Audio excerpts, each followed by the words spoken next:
वैशाली लोकसभा पे चिराग पासवान ने ठोक दिया दावा। सख्ते में आ गई भाजपा गठबंधन, अमित शाह ने दिल्ली बुलाया। आखिर चिराग पासवान किस बेस पे वैशाली लोकसभा पे ठोक रहे हैं दावा, जबकि एनडीए गठबंधन में अभी सीटें फाइनल भी नहीं हुई हैं। वैशाली की जनसभा में जिस तरह की भीड़ दिखी, उससे भी अमित शाह और नीतीश कुमार परेशान हो गए हैं। लोकसभा चुनाव भले ही नजदीक आ रहे हैं, लेकिन एनडीए गठबंधन में अभी भी सीटें फाइनल नहीं हुई हैं। जहां जन आशीर्वाद महासभा को संबोधित करते हुए चिराग पासवान ने वैशाली लोकसभा पर भी दावा ठोक दिया है। उससे अब भाजपा के चाणक्य अमित शाह का भी माथा ठनक गया है। सूत्र तो ये बता रहे कि अमित शाह ने चिराग पासवान को फोन भी किया और बोला कि एनडीए में जब सीटें फाइनल नहीं हुई तो आपने वैशाली लोकसभा पे कैसे दावा ठोक दिया। बताया तो यहाँ तक जा रहा कि अमित शाह गुस्से में भी आ गए हैं। वहीं नीतीश कुमार पर जिस तरह चिराग पासवान ने हमला बोला, उससे भी भाजपा हाईकमान नाखुश है। मैं आपको बताते चलूं कि लोकसभा चुनाव से पहले लोजपा रामविलास के मुखिया चिराग पासवान बिहार में अब चर्चा बन गए हैं। उनकी एनडीए से नाराजगी और महागठबंधन से ऑफर मिलने पर सियासत भी गरमाई हुई है।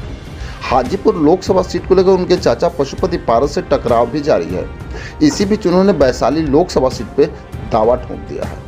चिराग पासवान ने कहा कि अगले 5 साल वैशाली में उनकी ही पार्टी से सांसद रहेगा।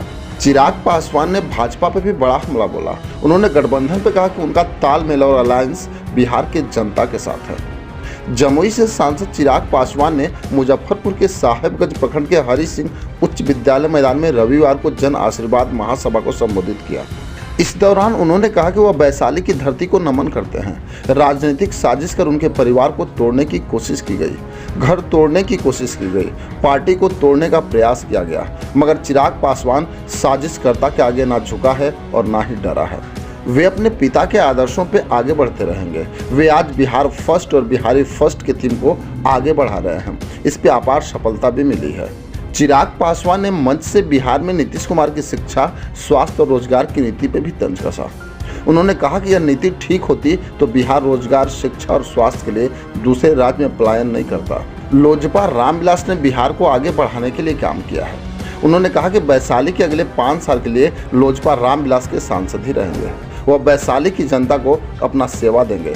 वहीं चिराग पासवान ने बोलते हुए कहा कि बिहार की समस्या को सुलझाने के लिए ही हम काफ़ी हैं। जन आशीर्वाद सभा में नेताओं ने चिराग पासवान को चांदी और सोने का मुकुट पहना के स्वागत किया। साथ ही 51 किलोग्राम की माला भी पहनाई। सभा के अंत में चिराग ने सभी कार्यकर्ताओं को धन्यवाद भी किया। वहीं चिराग पासवान ने जिस तरह से वैशाली लोकसभा पे दावा ठोका और उनसे भाजपा के चाणक्य अमित शाह नाराज हैं, उसमें आपकी क्या राय है, हमें कमेंट बॉक्स में जरूर लिखेंगे। बस आज के लिए इतना ही, फिर मिलेंगे। जय हिंद।